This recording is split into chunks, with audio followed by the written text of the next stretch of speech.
Good morning বন্ধুরা, তোমরা সবাই কেমন আছো? আশা করি তোমরা সবাই ভালো আছো। আর আমি ভিডিওটা আজকে এখানে থেকে শুরু করছি। তো আমি বাইরে সবজি কাটতে বসেছি, আমার মেয়ে আমার কাছেই দাঁড়িয়ে আছে।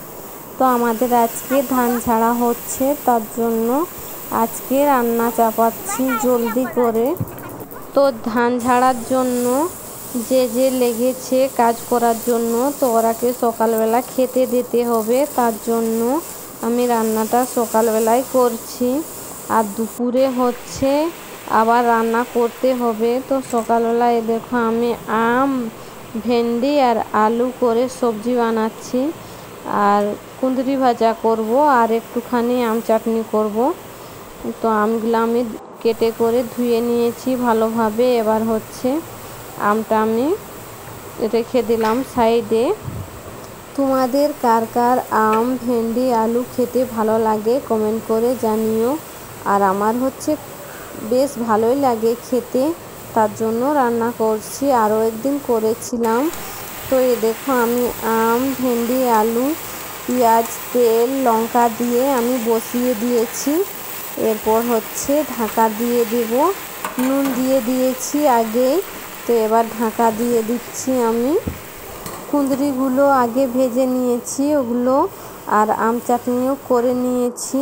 তো এই ভেন্ডিটা বানানো হয়ে যাবে। তো প্রথমে আমি সবজিগুলো গ্যাসেতে বানিয়ে নিচ্ছি, তারপর আমি ভাতটা চাপাবো সেই টিনের বাড়িতে। তার জন্য প্রথমে আমি সবজিগুলো করে নিচ্ছি। তো দেখতেই পাচ্ছ আমি সমস্ত মশলা দিয়ে আর এবার ভালোভাবে নেড়ে নিচ্ছি। তারপর জল দিয়ে আবার একটুখানি ঢাকা দিয়ে দেব। আর আমি দেখো টিনের বাড়ি চলে এসেছি। তো জল দিয়ে ঢাকা দিয়ে টিনের বাড়িতে গিয়েছিলাম, ভাত চাপিয়ে দিয়ে এসেছি। তো এসে দেখি এখানে আমার সবজিটা হয়ে এসেছে। তো এবার একটি বাটিয়ে করে সবজিটা রেখে দেব। তারপর আমার সবজি বানানো কমপ্লিট। তারপর ভাতটা ঝরানো হলে আমার কাজ এখন এরকম সকালের কাজ হয়ে যাবে। তারপর দুপুরে আবার মাংস রান্না হবে। তো দুপুরে আবার রান্না করতে হবে। তো ভিডিওটা বেশি বড় করব না, এখানে শেষ করছি। আশা করি তোমাদের ভালো লেগে থাকবে।